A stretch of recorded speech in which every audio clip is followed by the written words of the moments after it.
సికింద్రాబాద్ ఎంపీగా ఘన విజయాన్ని సాధించారు తెలంగాణ బీజేపీ అధ్యక్షుడు కేంద్ర మంత్రి కిషన్ రెడ్డి. సికింద్రాబాద్ ప్రజలు అభివృద్ధికి పట్టం కట్టారని చెప్పారు కిషన్ రెడ్డి. దీనిపై మరింత సమాచారం మా కరెస్పాండెంట్ లక్ష్మీకాంత్ అందిస్తారు.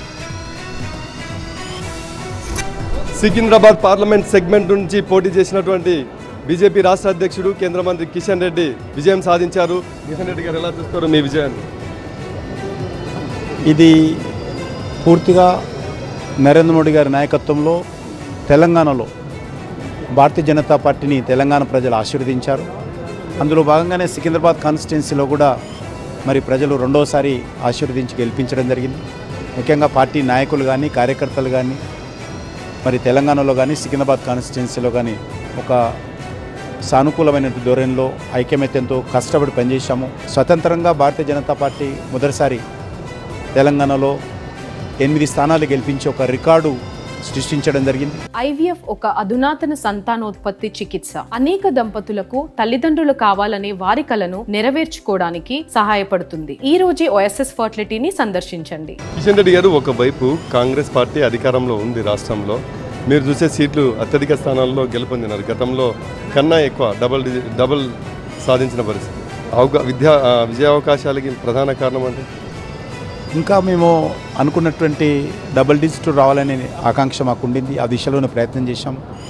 కానీ అనేక కారణాలతో మేము ఒక 2-3 సీట్లు మేము మిస్ అయ్యాము. తప్పకుండా ఇంకా గెలవాల్సినటువంటి సీట్లు ఉండేవి. అయినప్పటికీ కూడా మొదటిసారిగా మేము పోటీ చేసి 8 స్థానాలు సంపాదించడం అనేటువంటిది ఇది తెలంగాణ భారతీయ జనతా పార్టీ చరిత్రలో ఒక రికార్డ్ అని చెప్పి మేము భావిస్తున్నాం. అంటే గవర్నమెంట్ ఫామ్ చేసే దిశగా బీజేపీ గవర్నమెంట్ ముందుకెళ్తున్న సిచ్యువేషన్లో ఎలా చూస్తారు? తప్పకుండా భారతీయ జనతా నరేంద్ర మోడీ గారి నాయకత్వంలో ఎన్డీఏ ప్రభుత్వం మళ్ళీ వస్తుంది.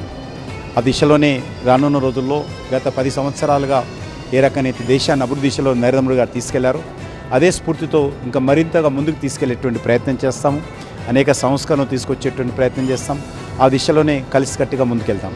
ఫైనల్గా ఒక క్వశ్చన్ కిషన్ రెడ్డి గారు, అంటే ఇంత టఫ్ సిచ్యువేషన్లో కూడా అధికారంలో ఉన్నప్పటికీ రెండోసారి ఎంపీగా మిమ్మల్ని సికింద్రాబాద్ పార్లమెంట్ నియోజకవర్గం ప్రజలు మీకే పట్టం కట్టారు. ఈ సికింద్రాబాద్ ప్రజల కోసం భవిష్యత్తు లక్ష్యాలు ఏమన్నా పెట్టుకున్నారా మీరు? ఏమన్నా పథకాలు కూడా కేంద్ర ప్రభుత్వానికి సంబంధించినటువంటి ప్రాజెక్టులు కూడా ప్రారంభించాం. వాటిని ఇంకా పూర్తి చేయాల్సి కొన్ని శంకుస్థాపనలు ఉన్నాయి. అవన్నీ పూర్తి చేస్తాం. రైల్వేల అభివృద్ధి కానీ, రైల్వే స్టేషన్ల అభివృద్ధి కానీ, లేకపోతే ఇక్కడ ఉన్నటువంటి ఇంకా అనేక రకాల అభివృద్ధి కార్యక్రమాల ముందుకు తీసుకెళ్ళాలి. అదేవిధంగా రాష్ట్ర ప్రభుత్వం తరఫున కూడా రేషన్ కార్డ్స్ కావచ్చు, లేకపోతే ఇక్కడ ఇవ్వాల్సినటువంటి పెన్షన్స్ కావచ్చు, లేకపోతే హైదరాబాద్ అభివృద్ధి కావాల్సినటువంటి మంచినీటి సరఫరా మెరుగైనటువంటి పరిస్థితి కల్పించడం కానీ ఇటు రాష్ట్ర ప్రభుత్వము కేంద్ర ప్రభుత్వాలు కలిసికట్టుగా సికింద్రాబాద్ అభివృద్ధి కోసం కృషి చేస్తాము.